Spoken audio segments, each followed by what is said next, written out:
Do you ever have moments like this? For instance, every time you argue, as soon as someone says a harsh word, your eyes well up with tears instantly. It is not that you're scared, nor are you pretending to be pitiful. You're just desperately trying to control your emotions, desperately holding back the urge to explain, to express yourself, yet fearing you might say the wrong thing. You're clearly arguing your case, every word chosen carefully and sincerely. But the other person only sees your tears and fails to understand your heart. You're not illogical. You just care too deeply, are too earnest, and too afraid of losing. You're not oversensitive. You've just bottled up all the emotions that should have erupted for far too long. Sometimes, your breakdown isn't even due to sadness, but a sudden act of kindness from someone else, like the last straw, that breaks the camel's back, just a gentle touch and you crumble. That facade you've been holding up all day, do you find yourself growing to hate it? Every time you argue, you just want to make things clear, but before you can finish speaking, tears fall first.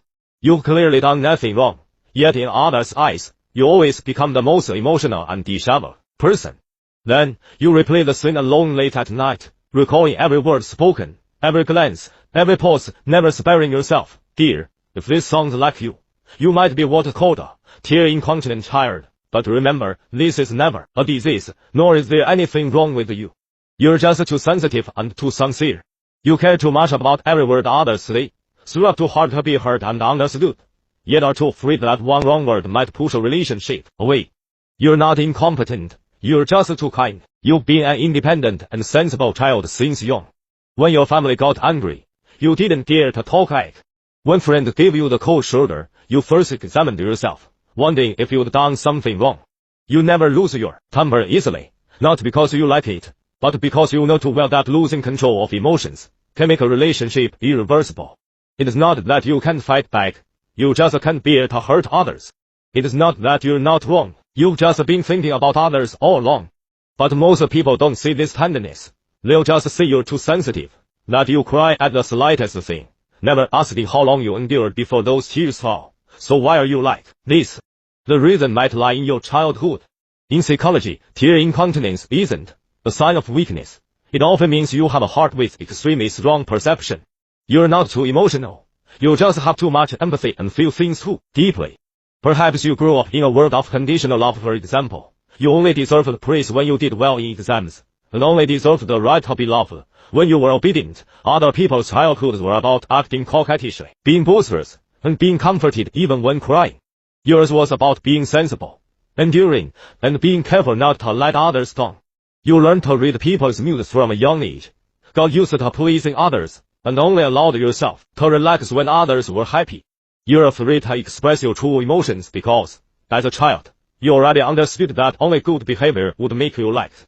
So when you grow up, every time a dispute arises, your first thought is never whether you're in the right, but whether you're not good enough in some way. You want to be a good person so much that you don't even dare let others know when you're sad. But you forget that the person who most deserves your protection is yourself. So, what can we do to make ourselves better?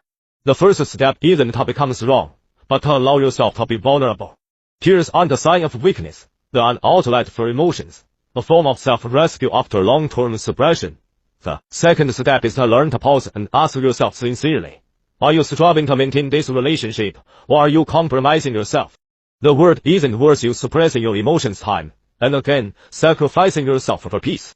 You can be unhappy. You can say no. You can say, I don't like this. This isn't willfulness or indifference. It's you learning to set boundaries.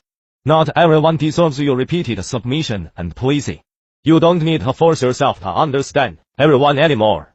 You just need to start trying to understand yourself and take care of the you who's always silently suppressing emotions and shouldering everything. The final step. Practice accepting the self that cries easily and overthinks. Understand that all your sensitivity, delicacy, and tendency to overflow with emotions are not flaws, but another form of kindness, sincerity, and deep affection.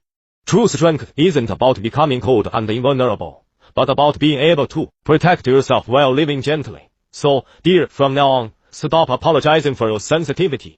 You've tried your best to maintain too many relationships, and now it's time to save some energy for yourself. You can cry, but don't forget to comfort the wrong part of yourself. True tenderness isn't about never breaking down, but about still being willing to hold yourself gently after every emotional overflow. You don't need to become what others expect you to be. You just need to slowly grow into an adult who can catch and care for yourself.